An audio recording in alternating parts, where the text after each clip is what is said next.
আমি অফিসত দিছো এনেকে দখা নেকি নহয় এনেকে দখা নেকি সব মানুহ আগুৰি আহি মোক এটা ধৰি মহতিয়া নহয়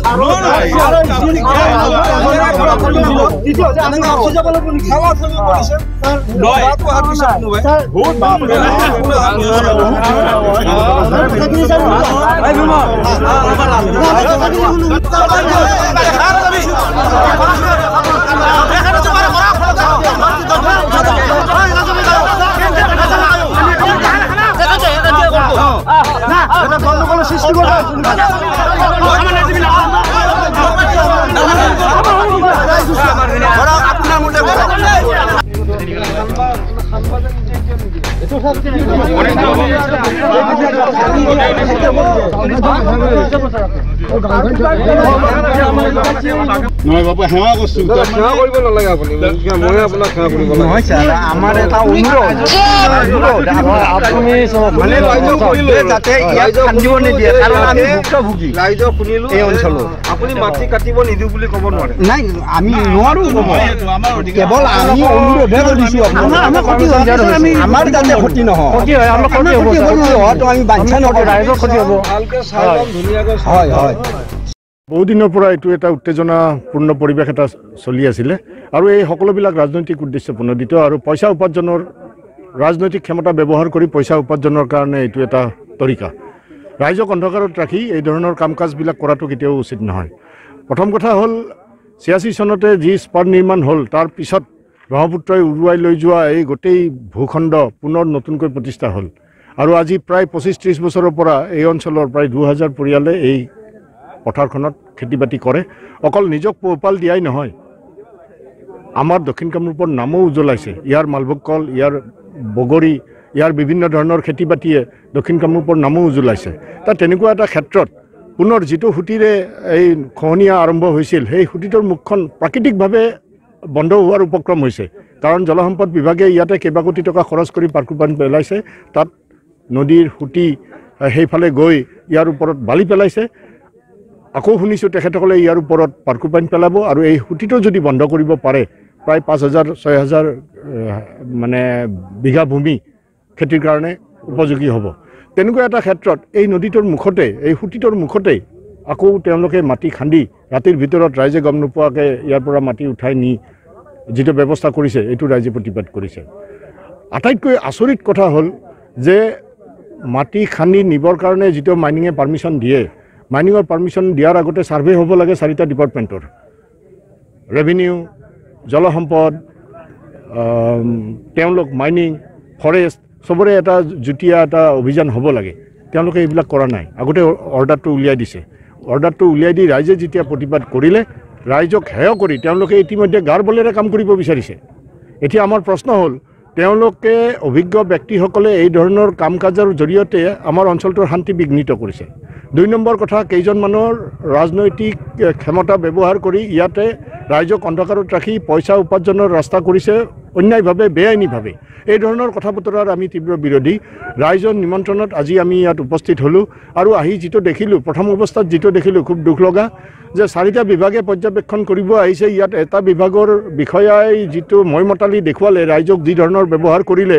এইটো কেতিয়াও ভদ্ৰ মানুহৰ আচৰণ হ'ব নোৱাৰে কিন্তু তেওঁৰ লগত চেলা চামুণ্ডা কেইজনমান দিনে ৰাতিৰ আন্ধাৰত যিবিলাকে ইয়াৰ পৰা মাটি কাটি লৈ যায় তেওঁলোক কিন্তু ঘূৰি আছে তেওঁলোক বিভাগৰ মানুহ নেকি তেওঁলোকতো বিভাগৰ মানুহ নহয় ৰাইজে কথাখিনি ক'ব আহোঁতে তাই ৰাইজৰ কথা নুশুনে ইমান মানুহ কিয় আহিব লাগে আমাক কাম কৰিব দিয়ক আপোনালোকৰ লগৰ কেইবাগৰাকীও সাংবাদিকক তেওঁলোকে মিছবিহেভ কৰিছে অকল এজন মাইনিঙৰ এজন অফিচাৰে বাকি মাইনিঙৰ অফিচাৰজন হে তেওঁ স্বয়ম্ভু তেখেত টকাত বিক্ৰী যায় তেওঁ স্বয়ম্ভু তেওঁ স্বভাৱে প্ৰমাণ কৰি দিছে ৰাইজে বুজি পাইছে যে তেওঁ স্বয়ম্ভু তেওঁৱে সৰ্বময় কৰ্তা তেওঁৰ ওচৰত বহুত ডাঙৰ ক্ষমতাশালী ব্যক্তিৰ হাত আছে গতিকে তেওঁ যি কৰে তাকে অভিপাৰা বৰ্তাৰী কুকুৰমাৰাৰ ৰাইজে মানিবই লাগিব তেওঁ ইয়াতে ৰজাৰ আচৰণ দেখাবলৈ আহিছে তেওঁ বুজা নাই আমাৰ মানুহক আচলতে এই কাম কেতিয়াও আমি হ'ব নিদিওঁ এই কাম আমি কেতিয়াও হ'ব নিদিওঁ ৰাইজ যি ধৰণে উত্তেজিত হৈ আছিল আমি নিজে উপস্থিত থাকি এজন সমাজৰ লগত থকা ব্যক্তি হিচাপে তেওঁলোকে অভিযোগ কৰিলেহেঁতেন যে আমি আহি তেওঁলোকক উচুতাইছোঁ বুলি সেইকাৰণে ৰাইজক তেওঁলোকৰ ওচৰৰ পৰা আমি আঁতৰাই আনিছোঁ তেওঁলোকক কাম কৰিব দিয়ক শেষত তেওঁ বাধ্য হৈ নিজৰ কাম কৰি আহি আমাক ব্যক্তিগতভাৱে ৰাইজক লগ কৰি তেওঁৰ প্ৰতিক্ৰিয়া জনাই থৈ গৈছে কিন্তু তেওঁৰ মনটো ফৰকাল নহয় মাইনিঙৰ বিষয়গৰাকী ইয়াতে কিবা কমিশ্যন জড়িত থকা যেন লাগে নেকি যিহেতু তেখেতে এইবিলাক পইচা পাতি নাপালে আৰু তেওঁলোকে এনেকৈ কাম কৰিব নেকি তেওঁৰ কি খৰচ লাগিছে বাকী অফিচাৰ কেইজনে মনে মনে আছে তেওঁৰ কি খৰচ লাগিছে ৰাইজক ধমকি দিবৰ কাৰণে তেওঁ যে ৰাইজক ধমকি দিছে বাকী অফিচাৰ কেইজনে তো ৰাইজক ধমকি দিয়া নাই তেওঁ অন্যায়ভাৱে ছাৰ্ভে নকৰাকৈ অৰ্ডাৰ পাছ কৰিছে তেওঁ কৈছে মই অৰ্ডাৰ দিয়ে দিলোঁ তুমি কোনে অৰ্ডাৰ দিবৰ কাৰণে চৰকাৰী নীতি নিয়ম পালন কৰিছা নেকি চৰকাৰী নীতি নিয়ম পালন নকৰাকৈ তুমি অৰ্ডাৰ দিবা ৰাইজে তাকে মানি চলিব নেকি এইটো কাৰ ঘৰৰ কথা গতিকে তেওঁ ইয়াত জড়িত আৰু বহুত জড়িত আমি জানো নাই নাই মই কৰিম নেকি শাসকীয় পক্ষ নাথাকি পেলাই বিৰোধী কৰিব নেকি ইয়াত শাসকীয় পক্ষৰে হাত আছে ইয়াত বহুত প্ৰবল প্ৰতাপী ৰাজনৈতিক ব্যক্তিসকলৰ হাত আছে তেওঁলোকেতো মিয়াৰ মাজত চৰত গৈ পেলাই মন্দিৰ বনোৱা মানুহ আগতে 5,000 আছিল ৰেট আজিকালি শুনিছোঁ 15,000 টকাৰ ৰেট লৈ পেলাই তাতে মিয়াক মাটি বিক্ৰী কৰি আছে আৰু এইবিলাকে মিয়াৰ বিষয়ে ভাষণ দিয়ে আৰু আমি শুনি আছোঁ হাততালি বজাই আছোঁ পৰৱৰ্তী পৰ্যায়ত কেনেকুৱা ধৰণৰ ব্যৱস্থা কৰিব ইয়াতে এক চোটা মাটিও খান্দিব নোৱাৰে পৰৱৰ্তী সময়ত তাৰ কাৰণে যি কৰিব লাগে ৰাইজৰ লগত লগ লাগি আমি চবেই একে হৈ সেইখিনি কামে কৰিম এক চোটা এক বেলচা মাটিও ইয়াত কাটিবৰ কাৰণে আমি নিদিওঁ আৰু নিয়ম নীতিৰ মাজেৰে আমি যাম আমি গাৰ বলেৰে কাম নকৰোঁ আজি এই অফিচাৰজনে যেনেকৈ গাৰ বলেৰে কাম কৰিছে মই অৰ্ডাৰ দিছোঁ আপোনালোকৰ কি হ'ল বুলি যেতিয়া প্ৰশ্ন কৰিছে আমি তেনেকুৱা কথা নকওঁ আমি নিয়ম নীতিৰ মাজেৰে যাম আৰু তেওঁকো বুজাই দিম তেওঁৰ লগত থকা ব্যক্তিসকলকো বুজাই দিম যে ৰাইজে শেষ কথা নাই হ'লে যে অসুবিধা এটা হ'ব সেইটো আপুনি নাই সেইকাৰণেতো আমি আহিলোঁ চাবৰ কাৰণে ৱাটাৰ ৰিচোৰ্চ আহিলে তাৰপিছত আপোনাৰ চাৰ্কুল অফিচৰো আহিছে আৰু আমি DGMৰ পৰা আহিছোঁ আমাৰ আনন্দ ছাৰে পঠাইছে মোক গতিকে মই ইয়াতে অলপ চাইছোঁ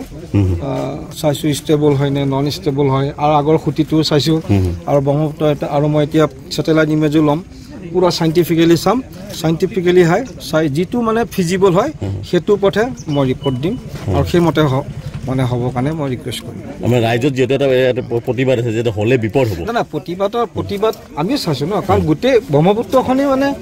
যিটো খহনীয়া সেইটোতো এটা ব্যাপক খহনীয়া অকল এইখিনি এৰিয়াটোতো নহয় গোটেই অসমতেতো মানে খহনীয়া হয় মাজুলী এৰিয়াত আপুনি জানে নগাঁও এৰিয়াত হয় তাৰপিছত